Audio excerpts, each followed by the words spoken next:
Irmãos, tomemos assento. Nós, nesse instante, passaremos a expor a palavra do Senhor. Eu gostaria de convidar os irmãos para que nesse instante abrissem a palavra de Deus em Marcos capítulo número 13. Nós faremos leitura do verso de número 24 ao verso de número 37.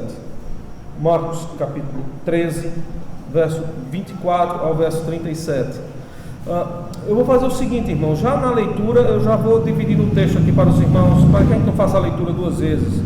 Veja, o texto aqui é dividido em 4 sessões. A primeira sessão do verso 24 ao verso número 27, segunda sessão do verso número 28 ao verso número 31, terceira sessão do verso número 32 ao verso número 34, e a última sessão, verso número 35 ao verso número 37. Então, eu vou ler aqui apenas a primeira sessão e eu vou expor aqui, então, essa primeira sessão para os irmãos. Diz assim: ora, naqueles dias, depois daquela aflição, o sol se escurecerá e a lua não dará a sua luz, e as estrelas cairão do céu e as forças que estão no céu serão abaladas. Então verão vir o Filho do Homem nas nuvens com grande poder e glória. E ele enviará os seus anjos e ajuntará os seus escolhidos desde os 4 ventos da extremidade da terra até a extremidade do céu. Até aí, irmãos. Deixa eu fazer aqui uma introdução ao texto. O capítulo 13, ele é o último sermão de Cristo antes do seu aprisionamento, que você pode ver aí no capítulo 14. Capítulo 14 você tem o aprisionamento de Jesus, capítulo 15 você tem o julgamento e a morte de Jesus, e no capítulo 16 você tem aí a ressurreição de Jesus, a partir do verso número 1. Jesus está do lado do templo, literalmente ao lado, e ele está, portanto, trazendo ensinamento para os homens. E agora a sua palavra é dizer para os homens, para os seus discípulos, quais são os eventos que antecedem a vinda do Senhor, a vinda de Cristo, a sua vinda, o seu retorno. De antemão, eu gostaria que você lembrasse do que ele ensina entre o verso 1 e o verso 23. Ele está ensinando aqui aos irmãos, à igreja, de que o templo seria abalado e ele seria completamente destruído. E também seria reedificado em 3 dias. Se você tivesse conhecimento do templo de Jerusalém, você ficava pasmado. Lá no seminário nós temos uma disciplina chamada Geografia e Arqueologia das Escrituras Sagradas, da Bíblia, e nós somos ensinados como era constituído o templo. Para vocês terem ideia, ele foi edificado num monte, no monte mais alto, chamado Monte Moriá, onde Abraão outrora tentou sacrificar o seu filho Isaque. A parte mais alta do templo, portanto, era o pináculo, onde ficava como se fosse um pino, e esse pino era uma torre, e os homens subiam naquela torre e poderiam contemplar toda a cidade de Jerusalém. E quiçá, nós não temos conhecimento, mas provavelmente pelo tamanho da estrutura você poderia contemplar toda a terra ali que compunha a terra de Israel, que não é um local muito extenso. Israel é um pouco menor do que o estado da Paraíba. Então do pináculo do templo dava para você ver literalmente todo o reino de Israel. Ele disse que o templo seria destruído e também seria reedificado em 3 dias. Daí os discípulos perguntaram: Senhor, como pode uma estrutura tão magnífica como essa ser destruída e ser reedificada em 3 dias? Já que só para a construção do templo levou mais de 40 anos. Como é que ele poderia ser destruído, não ficar pedra sobre pedra e depois ele ser reedificado? Ora, Cristo não estava falando literalmente sobre aquele templo, mas Cristo estava falando sobre ele, o templo. O templo do Senhor não seria o templo de Jerusalém, mas seria ele, Cristo, o templo onde os homens prestariam literalmente culto a Deus. Um templo que não fora feito por mãos humanas, de semelhante modo o templo de Jerusalém, mas um templo que foi erigido, edificado por mãos divinas, Cristo Jesus. Terminando isso, ele começa a dizer o seguinte: agora ele passa a falar das coisas que viriam a acontecer, e ele divide as coisas que vão acontecer aqui em 4 partes. A primeira parte, como eu disse para os irmãos, verso 24 ao verso 27, fala literalmente dos sinais que hão de ser vistos pelos homens. Depois ele conta uma parábola, verso 28 ao verso de número 31, para ilustrar aquilo que ele prega aos homens. Do verso 32 ao verso de número 34, ele nos chama para duas partes bem práticas. O tema dos versos 32 a 34 está aí no verso de número 33, ele diz assim: olhai, vigiai e orai. Três coisas completamente distintas, mas que estão ligadas. Distintas, mas que estão completamente conectadas uma à outra. Ele manda que a gente olhe para a Escritura, veja o mundo e dependa de Deus. É basicamente isso que ele vai ensinar aqui na terceira parte. E na parte última, verso 35 ao verso de número 37, veja só, irmãos, ele conclama os homens a se manterem em alerta, em estado de completa vigilância. Quais sinais então agora se dá acerca da volta de Cristo? Que sinais nós podemos ter acerca da volta do Senhor? Geralmente quando nós observamos como o mundo anda, nós podemos ter uma percepção de que estes sinais, a forma como o mundo anda, a criminalidade aumentando, a maldade do homem indo de um grau menor a graus que nós olhamos assim e dizemos, não, chegou ao limite, se nós passarmos, excedermos esse ponto aqui, então a gente vai chegar literalmente a uma destruição perpétua, uma destruição cabal. Mas entendam, irmãos, estes não são sinais que evidenciam a vinda de Cristo. Estes não são os sinais que evidenciam a vinda de Cristo. Sinais que evidenciam a vinda de Cristo, irmãos, observe, verso 24 e verso 25, detalhes. O sol escurecerá, verso 24, e a lua não dará a sua luz. Verso 25, as estrelas cairão do céu, e as forças, a palavra força aí pode ser traduzida por leis, as leis que regem, a palavra céu aí é universo, as leis que regem o universo, elas são literalmente abaladas. A palavra céus aí, do grego, é cosmos. Não está falando do céu que nós contemplamos, mas está falando literalmente de todo o universo. A palavra que é força aí, não é a palavra que é traduzida por poder, mas é a palavra que também pode ser traduzida por lei. Ele está dizendo assim, as leis do universo serão abaladas. Estes são os sinais, não é o aumento da criminalidade, não é a morte produzida pelos homens, que são sinais de perversidade de um coração extraviado e desviado do homem, mas não são esses sinais que evidenciam a volta de Cristo. A volta de Cristo é literalmente dizer assim, o sol escurece e a lua perde o seu brilho, as estrelas caem do céu e as leis do universo estão literalmente abaladas. As leis que regem o universo. Irmãos, vejam, essas palavras foram outra vez repetidas. Elas não foram apenas ditas uma vez, elas foram repetidas. E o mais interessante é que, ainda que elas não fossem repetidas, repousa sobre elas uma regra. Qual é a regra? Verso 31, observe aí.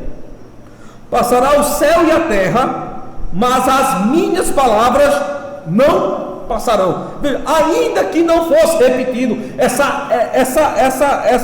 palavra dita por Cristo, esses sinais evidenciados pelo Senhor, eles são completamente notórios de que eles irão sobrevir, que eles irão acontecer. Não deve haver, portanto, nenhuma dúvida no coração do homem de que esses sinais provavelmente não irão acontecer, ou provavelmente poderão ser impedidos. Cristo disse, os céus e a terra passarão, mas estas minhas palavras não hão de passar. Quem resiste a essas palavras de Cristo é Marcos, mas eu quero que você saiba que essas palavras também foram registradas por outro apóstolo, pelo apóstolo João. Abra sua Bíblia aí, lá em Apocalipse capítulo 6, você veja que Cristo vai usar justamente as mesmas palavras para narrar o que Marcos narrou. Apocalipse capítulo 6, vejam só, verso 12 e o verso 13, as mesmas palavras registradas por Marcos, em Marcos 13, em Apocalipse capítulo 6, registradas por João. E havendo aberto o sexto selo, olhei, e eis que houve um grande tremor de terra. O sol tornou-se negro como um saco de silício, e a lua tornou-se como sangue. Então, deixa eu fazer um paralelo aqui com Marcos. A única diferença que não é registrada por Marcos é dita por João, no verso de número 12, é que houve um grande tremor de terra. Mas as palavras são repetidas. O sol tornou-se negro como um saco de silício. A palavra aqui, negro como um saco de silício, se tornou escuro. Escuro. A matéria do silício é a matéria acinzentada, uma matéria escura. Mas ele assim, a lua tornou-se como sangue. Aqui é sangue exposto, ou seja, o sangue sem vida. Perdeu o quê? Perdeu o brilho. É o que Marcos registrou lá no capítulo de número 13, especificamente no verso de número 24.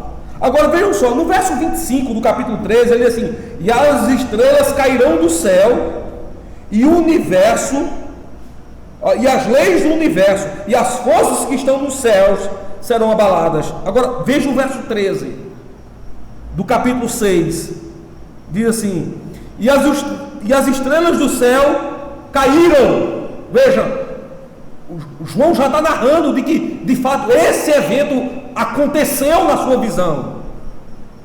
Caíram sobre a terra, como quando a figueira lança de si os seus figos verdes, abalada por um vento forte. Ou seja, a figueira se balança e está lançando os seus figos, ou seja, ela não tem força, ela está sendo abalada. As leis do universo fazem com que o universo seja abalado. A única diferença da leitura de Marcos para a leitura de João é que entre Marcos e João você tem um acréscimo de um tremor de terra.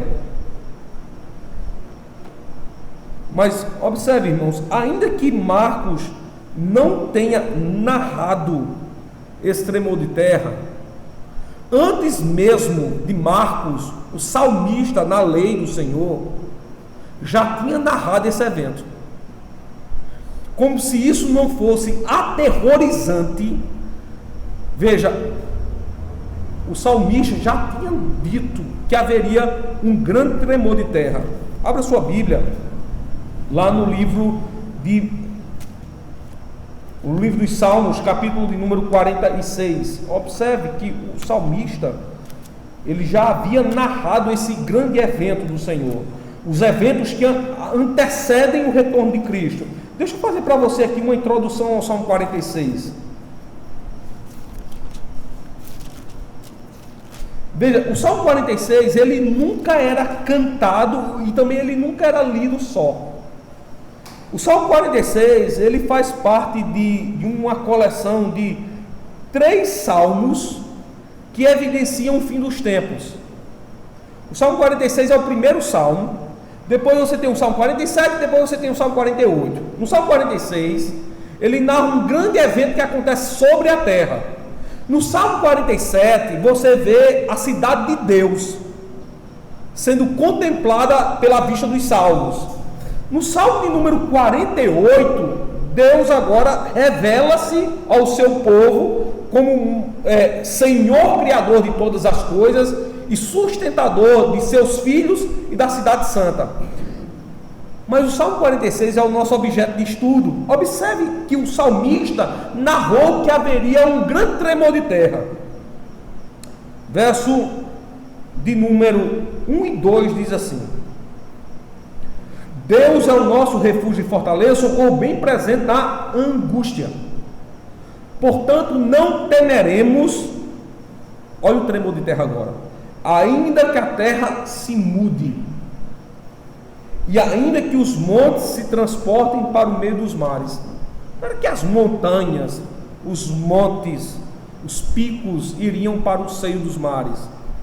Mas quando há um grande tremor de terra, então as águas dos mares, elas se erguem sobre o continente e elas invadem o continente de tal forma que as montanhas próximas do continente, elas ficam rodeadas de água. É por isso que o salmista agora está dizendo assim: há um grande tremor de terra e os montes estão no seio dos mares.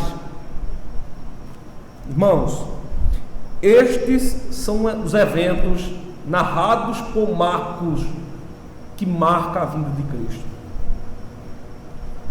Não é o aumento das mortes, não é o aumento da criminalidade, não é a infestação das doenças, não é o aumento da maldade do coração do homem, mesmo sabendo que com o passar dos tempos nós não concorremos para melhor, mas nós sempre concorremos para pior. Mas os eventos que marcam o retorno de Cristo é o quê? O sol perdendo a sua força, a lua não dando mais o seu brilho e a terra sendo literalmente abalada, as estrelas do céu, ou seja, o universo inteiro tendo as suas leis completamente corrompidas. Esses são os eventos, esses são os sinais que marcam a volta de Cristo. Agora, ele começa a nos dar detalhes sobre os eventos e ele nos conta uma parábola para confirmar esses eventos.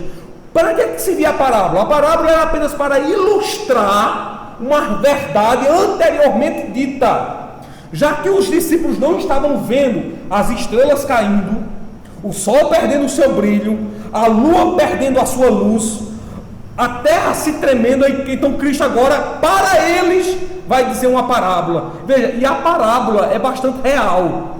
Sabe por quê? Porque onde Cristo está, há muitas figueiras. O pé de figueira, então, era a árvore comum junto ao templo. Então é como se ele estivesse contando a história, dizendo assim: vocês querem saber o que é que vai acontecer? Então ele toca na figueira e ele agita a figueira. Ele está vendo a figueira sendo agitada, está vendo os figos caindo ao chão. É o exemplo do que vai acontecer no dia do retorno. Vejam só o verso de número 28 ao verso número 31. Aprendei, pois, a parábola da figueira. Quando já o seu ramo se torna tenro e brota folhas, bem sabeis que já está próximo o verão. Assim também vós, quando virdes sucederem estas coisas, quais coisas? O sol perdendo a sua luz, a lua perdendo o seu brilho, as estrelas caindo sobre a terra e um grande tremor de terra, estas são as coisas. Sabei que já está perto as portas. Agora, vá lá no livro de Apocalipse, ainda no capítulo 6. Agora, veja no verso 13 o detalhe. Quando João registra mais uma vez as palavras de Cristo, ele diz assim: e as estrelas do céu caíram sobre a terra, como quando a figueira lança de si os seus figos verdes, abalada por um vento forte. Veja, mais uma vez, a imagem da figueira que é colocada é como, veja só, João estava ao lado de Cristo. É como se Cristo estivesse dizendo assim, em Apocalipse: João, lembra que uma vez eu falei sobre isso para você, que a figueira vai ser agitada e os seus figos vêm ao chão. Veja, estes são os sinais que antecedem a minha vinda. A terra está tremendo. Perceba, João, a lua perde o brilho, o sol perde a sua luz, as estrelas caem junto à terra. Agora, vejam aqui no livro de Apocalipse o detalhe, verso 14: o céu retirou-se como um livro que se enrola. Veja, as leis do universo sendo abaladas, e todos os montes e ilhas foram removidos dos seus lugares. O que é que diz lá o salmista no Salmo 46? Os montes que estão aonde? No meio ou no seio dos mares. Veja que visão aterrorizante. Agora, olhe um outro detalhe que está contado por João aqui no Apocalipse. É que no verso 15 ele diz que os homens, os ricos, os grandes, os poderosos, eles estão aflitos. Ele diz assim: e os reis da terra, os grandes, os ricos, os tribunos, dos poderosos. Aí ele começa a dizer aqueles que servem, aqueles que trabalham, o trabalhador e todo servo, o homem que não trabalha, o homem que não depende do trabalho, todo livre, se esconderão nas cavernas e nas rochas das montanhas. E tem um motivo, verso 16: porque eles dizem aos montes e aos rochedos: cai sobre nós, escondei-nos do rosto daquele que está sentado sobre o trono e da ira do Cordeiro, porque é vindo o grande dia da sua ira. E quem poderá subsistir? Volta para Marcos e veja aí no capítulo 13, o verso 26: e então verão vir o Filho do Homem. João chama esse Filho do Homem de quê? Do Cordeiro. Então verão vir o Filho do Homem nas nuvens com grande poder e glória. Que grande poder e glória será esse? Abra sua Bíblia aí no livro de Atos, capítulo 1, verso de número 9, e você vai conhecer o poder e glória que é registrado nas Escrituras. Atos, capítulo 1, verso 9. Olha só: e quando dizia isto, vendo eles, foi elevado às alturas, uma nuvem o recebeu, ocultando-a a seus olhos, e estando com os olhos fitos no céu, então ele subia, eis que junto deles se puseram dois homens vestidos de branco. Quem são esses dois homens vestidos de branco? Abra sua Bíblia aí no livro de 1 Tessalonicenses, capítulo 4, e a gente descobre rapidamente até quem são esses homens que estão vestidos de branco. Verso de número 16 de 1 Tessalonicenses 4: porque o mesmo Senhor descerá do céu com alarido e com voz de arcanjo e com a trombeta de Deus. Veja, com alarido e com voz de arcanjo e com trombeta de Deus, os que morreram em Cristo ressuscitarão primeiro. Olha o verso de número 11, quando ele diz assim: os quais lhe disseram, os homens que estavam ao lado de Cristo vestidos de branco: homens galileus, por que estás olhando para o céu? Esse Jesus que dentre vós foi recebido em cima no céu, há de vir assim como para o céu o vistes ir. Como foi que ele foi levantado para o céu? Numa nuvem, ladeado de homens vestidos de branco. Quando ele retorna, homens vestidos de branco estarão ao lado dele. Quem são esses homens? Veja, vamos descobrir aqui em Tessalonicenses. Verso 16: os que morreram em Cristo ressuscitarão primeiro. Verso 17: depois nós, os que ficarmos vivos, seremos arrebatados. Agora olha o detalhe: juntamente com eles nas nuvens, a encontrar o Senhor nos ares, e assim estaremos sempre com o Senhor. Veja, os filhos de Deus vestidos de brancos estarão ao lado de Cristo.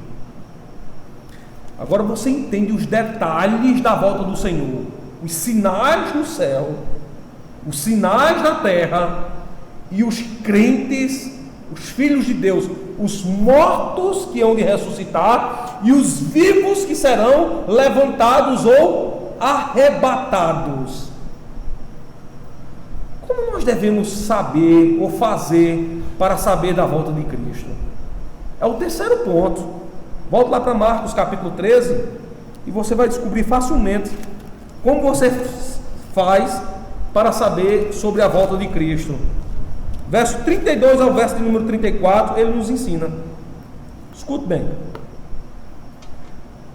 mas aquele dia e hora ninguém sabe, nem os anjos que estão no céu, nem o filho senão o Pai. Verso 33: olhai, vigiai e orai, porque não sabeis quando será o tempo. Verso final: é como um homem que, partindo para fora da terra, deixou a sua casa e deu autoridade a seus servos, e a cada um a sua obra, e mandou ao porteiro que vigiasse. Qual é o detalhe aqui? Olhai, vigiai e orai. Não é a mesma coisa. Geralmente, quando os irmãos entendem a palavra vigiar, conjugam essa palavra com oração. Se eu dissesse aqui para os irmãos, nós vamos ter uma vigília, o que você entenderia? Eita, a igreja vai orar. Mas não é esse o sentido do texto. Vigília é uma coisa, oração é outra. Ele diz: olhai, vigiai e orai. Então vamos traduzir os três termos. Quando ele dizia olhai, todas as vezes que essa palavra aparece no Novo Testamento, está mandando olhar para alguma coisa. Por exemplo, lá no livro de Hebreus diz assim: olhando para Jesus, autor e consumador da fé. Em determinado momento no livro de Apocalipse diz assim: olhai e vede nas Escrituras, nas epístolas de Paulo. Diz assim: olhai e vede nas Escrituras. Então todas as vezes que essa palavra olhar aparece aqui no Novo Testamento, está referindo-se ao cristão que olha para a Escritura, para o texto. Mas a palavra vigiar não manda que a gente olhe para as Escrituras, mas nos manda olhar para um outro local. Lembra que domingo passado eu disse que nós estamos diante de dois livros: o livro da lei, a palavra do Senhor, e o livro da criação. O cristão, ele lê esses dois livros, ele lê tanto o livro da lei como lê o livro da criação. Ambos os livros revelam a Deus. Um diz que Deus existe e o outro diz quem é o Deus que existe. O livro da criação diz assim: existe um Deus. E o livro da lei diz: e este é o Deus que existe. A palavra vigiar não nos manda agora olhar para a Escritura, mas nos manda olhar para onde? Para o livro da criação. E o cristão deve ter esses dois livros em casa, perante seus olhos. O livro da lei é esse livro aqui que você tem na mão, aí a Bíblia Sagrada. E o livro da criação, basta você contemplar o mundo.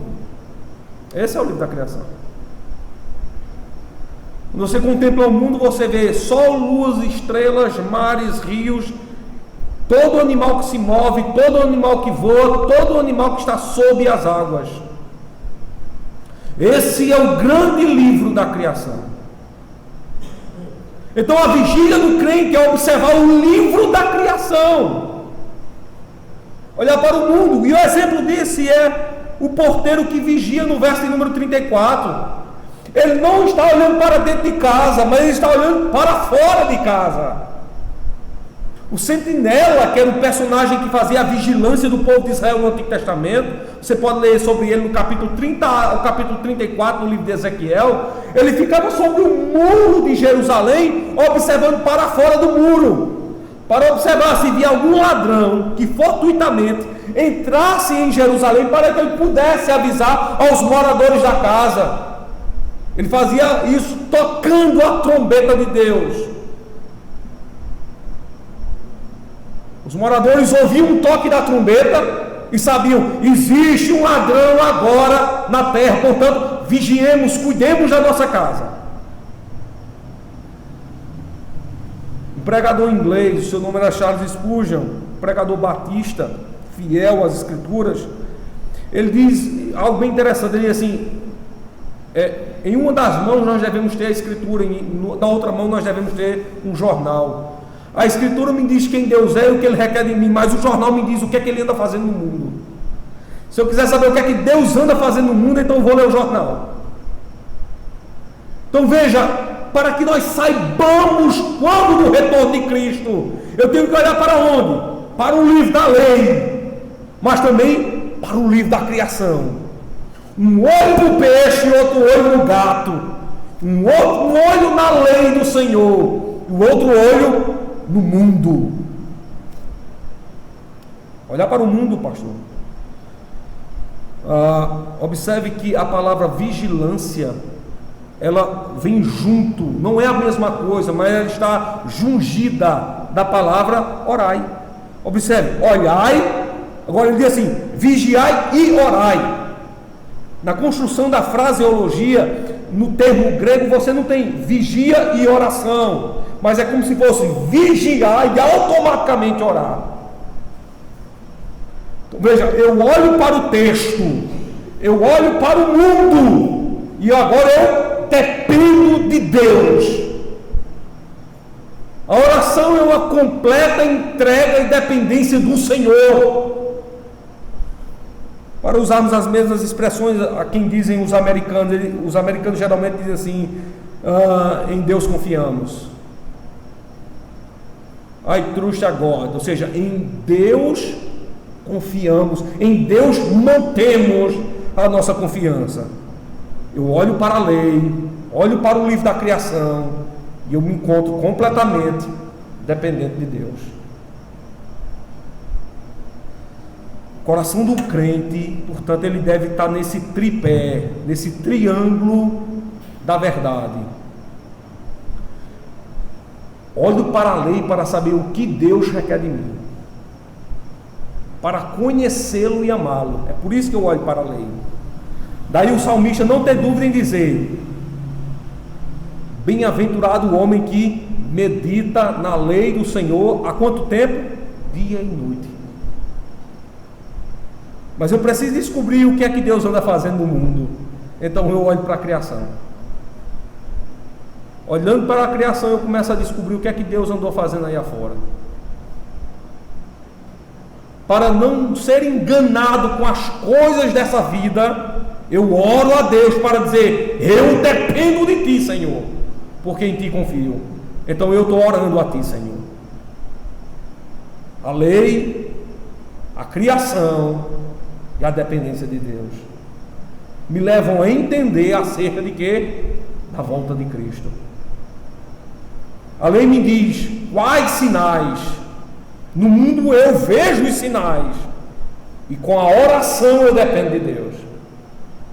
Preste atenção, existe um lapso de distância entre o último escrito do Antigo Testamento e o primeiro livro do Novo Testamento.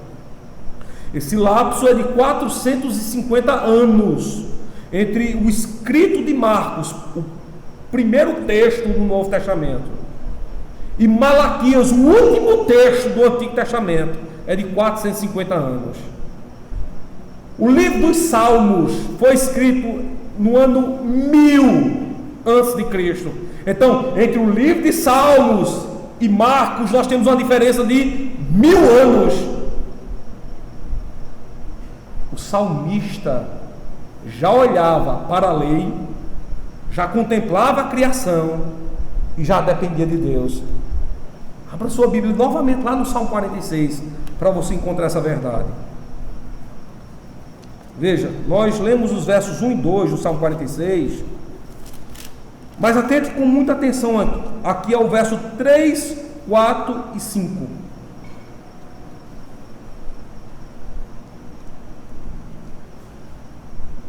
Verso 3 diz assim: ainda que as águas rujam e se perturbem, ainda que os montes se abalem pela sua braveza, há um rio cujas correntes alegram a cidade de Deus, santuário das moradas do Altíssimo. Deus está no meio dela, não se abalará, Deus ajudará já ao romper da manhã. Veja o tamanho da confiança do salmista. O mundo está em caos, no entanto nós estamos guardados por Deus. Deus está fazendo com que a gente repouse em segurança. Ele já expressou essa verdade já a partir do verso 1, quando é assim: Deus é o nosso refúgio e fortaleza, socorro bem presente, onde? Na angústia ou na tribulação. A Bíblia Revista e Atualizada traduz a palavra angústia por tribulação. Ela também pode ser traduzida por tribulação. Perceba, irmãos, que não é dessa forma, mostrando confiança em Deus, que os ímpios se encontram.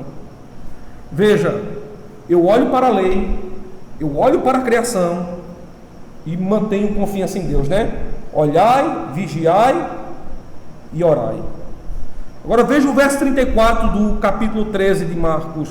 Ele diz assim: é como um homem que partiu para fora da terra, deixou a sua casa e deu autoridade aos seus servos, e a cada um a sua obra. Ou seja, deu autoridade aos servos e disse assim: cada um faça a sua obra, cada um trabalhe bem, e mandou que o porteiro vigiasse a todos. Aí ele dá um alerta agora entre o verso 35 e o verso 37. O alerta final é assim: vigiai, porque não sabeis quando virá o Senhor da casa. Lembram que lá em Apocalipse capítulo 6, os reis, os ricos, os poderosos, os soberanos, todo servo e todo livre, estão dizendo assim: caí sobre nós os rochedos, para que nós não possamos ver a face do Cordeiro, porque nós não queremos contemplar o que? A sua ira. Se de um lado você vê os crentes mantendo confiança no Senhor e não sendo abalados pelo caos que rodeia por causa do retorno de Cristo, lembre-se, meu irmão, que não é assim que os ímpios aguardam ao Senhor. Volte lá para o Salmo 46 e descubra como é que os ímpios estão aguardando o Senhor. Verso 6 diz assim: os gentios se embraveceram, os reinos se moveram. O ele aqui é o sujeito do verso 1 ao verso 5, sujeito presente, por sinal. Deus levantou a sua voz e a terra se derreteu. O salmista exulta: o Senhor dos exércitos está conosco, o Deus de Jacó é o nosso refúgio. Aí ele diz assim, olha só, vigiai, né? Vinde, contemplai as obras do Senhor, que desolações ele tem feito na terra. Ele faz cessar as guerras até o fim da terra, quebra o arco, corta a lança, queima os carros no fogo. Ele ergue a voz, né? E diz assim: quietai-vos e sabei que eu sou Deus. Serei exaltado entre os gentios, serei exaltado sobre a terra, sobre toda a terra. O salmista conclui dizendo: o Senhor dos exércitos está conosco, Deus de Jacó é o nosso refúgio. Verso 35 do capítulo 13 de Marcos, nós lemos: vigiai, porque não sabeis quando virá o Senhor da casa, e se à tarde, se à meia-noite, se ao cantar do galo, se pela manhã. Ou seja, contemplem a criação e percebam os sinais. Enquanto o coração do ímpio está em desespero, dizendo: aos rochedos e às pedras caiam sobre nós e escondem-nos o rosto, para que nós não vejamos o Cordeiro. Veja, os crentes estão almejando para o retorno de Cristo. De um lado você tem uma grande parcela da humanidade dizendo assim: não volte, nós não te queremos. Do outro lado você tem uma parcela enorme dos crentes dizendo assim: retorne logo, eu anseio pelo dia da sua vinda. Essa mensagem que eu estou pregando aqui, eu preguei lá em Rodeador, e eu contei uma história que me veio à memória. Eu não tinha nem lembrado sobre isso, mas me veio à memória.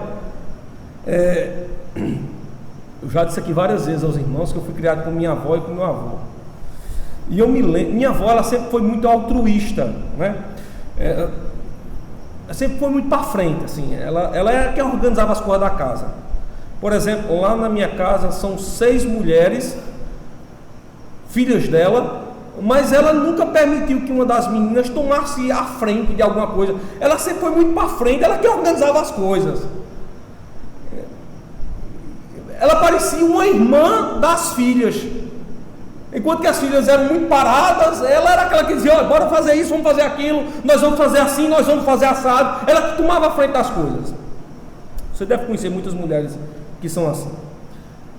E eu me lembro que se aproximava a festa de casamento do meu avô com minha avó, e ela disse: olha, eu gostaria muito que essa festa fosse celebrada lá no sítio, porque foi lá no sítio que eu vivi boa parte da minha vida. E eu me lembro que os filhos então se reuniram e disseram: então a gente vai ter que ir para a casa do sítio. Quando eu estive lá em São João do Rio do Peixe com o José, a gente parou lá na casa do sítio, e a casa estava um pouco deteriorada, né? Perdeu aquela mulher altruísta. Minha avó já é morta, morreu em 2002, meu avô morreu em 2001, minha avó morreu em 2002. E eu me lembro que a família foi para lá para o sítio, ela disse assim: eu vou organizar a casa. E minha tia disse assim: Alan, fica no pé da tua avó, porque ela é muito traquina, e se ela precisar de alguma coisa, tu faz. E é bom tu ficar perto dela, porque como a casa está suja, Então vai que ela escorrega, vai que ela precisa de tu, e tu fica perto, tu dá um grito que a gente chega junto. E eu me lembro que para onde ela ia, eu ia junto. Ela ia para um canto, eu ia atrás. Ela ia para um canto, eu ia atrás. De repente ela chegou perto da cozinha, tem uma janela grande, e ela simplesmente parou na janela e ficou olhando. E eu me incomodei com aquilo, né? Passou-se 5 minutos, 10 minutos, e ela lá na janela, olhando. Eu disse, que danada é isso? Eu cheguei perto dela e disse, ô vó, já tem um tempão que a senhora está na janela, o que está acontecendo? Ela disse, deixa eu lhe contar uma história, talvez você não saiba. Seu avô por muito tempo foi delegado aqui na região, e ele também exercia, ele era delegado e policial aqui ao mesmo tempo, era como se fosse o xerife da região. E aqui tem alguns problemas, e ele saía para resolver esses problemas. E quando ele saía cedo de casa, era nessa janela que eu ficava. Eu ficava nessa janela e eu passava o dia inteiro esperando ele voltar. E eu só sossegava quando eu via, tá vendo aquela estradinha lá no final? Aí eu fiquei na janela e disse, tô. Aí disse, pronto. Lá no final daquela estrada, quando o cavalo dele aparecia, aí o meu coração festejava. Porque lá vem o gato, não, lá vinha o cavalo. E lá vinha, portanto, o seu avô. E meu coração muito se alegrava quando via ele lá no final daquela estrada. Ela dizia, olha, às vezes ele saía de meio-dia e só voltava à tardinha, de 5 horas da tarde, de 6 horas da tarde. Mas tem uma coisa, do horário que ele saía até o horário que ele voltasse, eu estava aqui nessa janela olhando. Portanto, muito tempo depois, quando eu chego aqui agora, me deu uma saudade tão grande, e muita coisa me veio à mente quando eu parei de frente para essa janela. É como se eu estivesse vendo ele lá no final da terra. Isso agora me vem à mente, irmãos, porque, vejam só, nós, quando olhamos para o livro da criação, nós devemos estar tão apaixonados como minha avó um dia esteve. Ela passava horas esperando o seu esposo voltar. Nós devemos olhar para o livro da criação também nesse mesmo desejo. Quando será que o nosso Senhor vai voltar? A ardente expectativa da criação. E minha avó dizia o seguinte, quando ele aparecia lá no final daquela estradinha ali, que o cavalo dele subia, o meu coração festejava. Aí eu dizia assim, ele voltou. Um dia o nosso Senhor voltará. Lá no final das nuvens, nossos olhos o verão. E deve haver grande e efusiva alegria, como nunca houve no coração de um crente. Afinal de contas, o pedido do nosso Senhor é: vigiai. Vigiai, pois, porque não sabeis quando virá o Senhor. Se à tarde, se à meia-noite, se ao cantar do galo, se logo pela manhã, para que vindo de improviso, agora olha o detalhe do verso 36, não vos ache dormindo. Deixa eu dizer assim, para vocês, não sei se vocês percebem, mas no texto bíblico, a palavra dormir tem dupla conotação, nem sempre significa sono. Você quer saber qual é a dupla conotação do texto? Abra sua Bíblia lá em 1 Coríntios capítulo 11. Aqui em 1 Coríntios capítulo 11, o dormir aqui não é resultado do sono, mas é resultado da enfermidade. 1 Coríntios capítulo 11, observe aí. Deixa eu chegar aqui em 1 Coríntios 11. É aquela leitura da ceia do Senhor. Verso de número 30 diz assim, ó: por causa disto há entre vós muitos fracos e doentes. Olha o que é que diz no texto seguinte: e muitos que dormem. Dormir aí é causa de uma grave enfermidade. E a enfermidade do capítulo 11 é uma enfermidade gerada pelo pecado, pelo erro, pelo engano.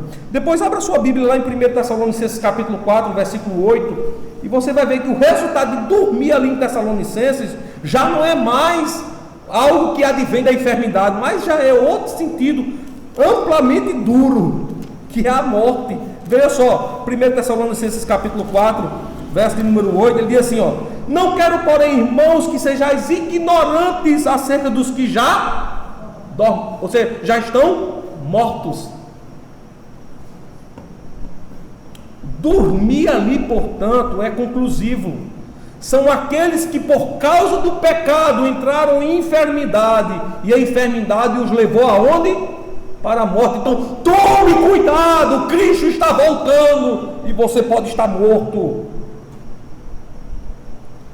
Não é morte física somente, não, mas é uma morte provocada pelo pecado, semelhante a esses homens que estão aí afora, todos mortos em seus delitos e pecados. A morte não é somente morte física, mas a grande morte do homem não é a física, mas é a separação de Deus. Sabia que se você não estiver vigiando, ou seja, olhando para a lei e olhando para o livro da criação, você pode estar literalmente morto e enfermo. Morto e enfermo. Completamente corrompido pelos delitos e pecados. Como estão seus olhos, então? O que é que você contempla? Os olhos de um crente estão sobre o quê? Sobre a lei e sobre a criação, uma vez que os olhos do Senhor estão sobre nós. Eu olho para a lei e olho para a criação,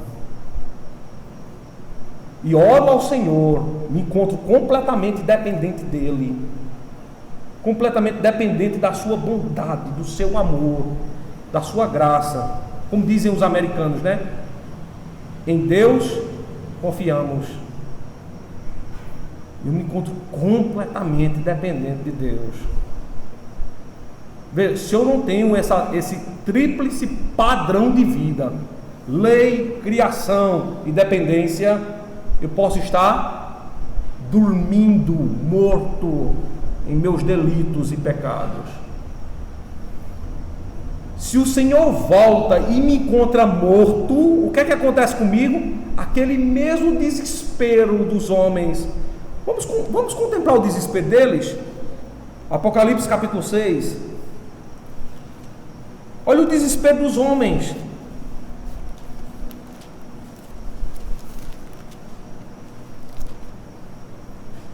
Verso 16 e verso 17. E diziam aos montes e aos rochedos: caí sobre nós, escondei-nos do rosto daquele que está sentado sobre o trono e da ira do Cordeiro, porque é vindo o grande dia, o dia da sua ira. E quem poderá subsistir, ou seja, quem poderá suportá-lo? Como é que nós aguardamos a vinda de Cristo? Lei, criação e confiança. Nunca esqueça disso. Lei, criação, o livro da criação, confiança em Deus. Com isso, o nosso coração se prepara para a vinda do Senhor e nós estamos atentamente vigiando. Volta aí para o capítulo 13 do livro de Marcos. Eu vou encerrar a mensagem.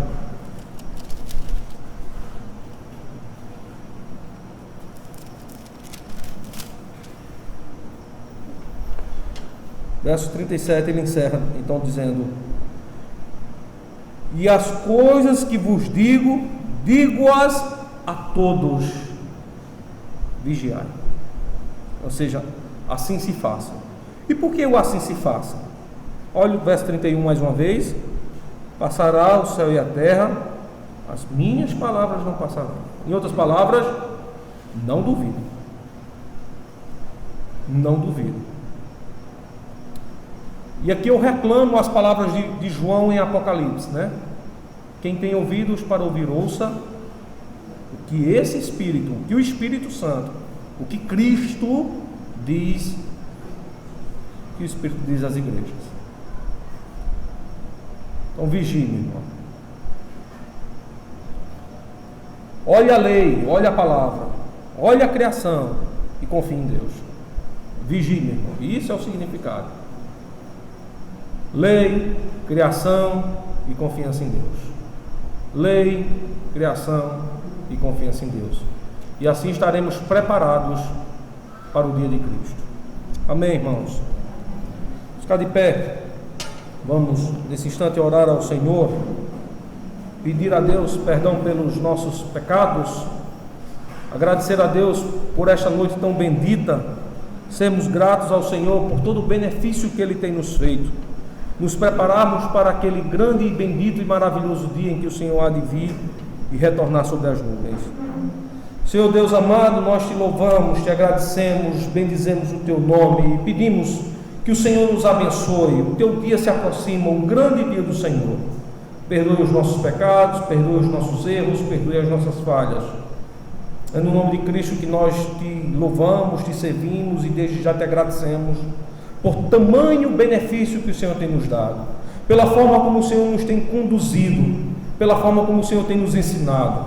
Faz com que o nosso coração se aproxime da lei, que observe a criação, mas que confie tão somente em Ti. Em Ti, Senhor, nós fazemos a declaração que em Ti confiamos. Pai bendito, nos prepara para o dia maravilhoso da Tua vinda, o dia glorioso em que o Senhor há de ressurgir. Nós te louvamos e desde já te agradecemos em nome de Cristo. Amém.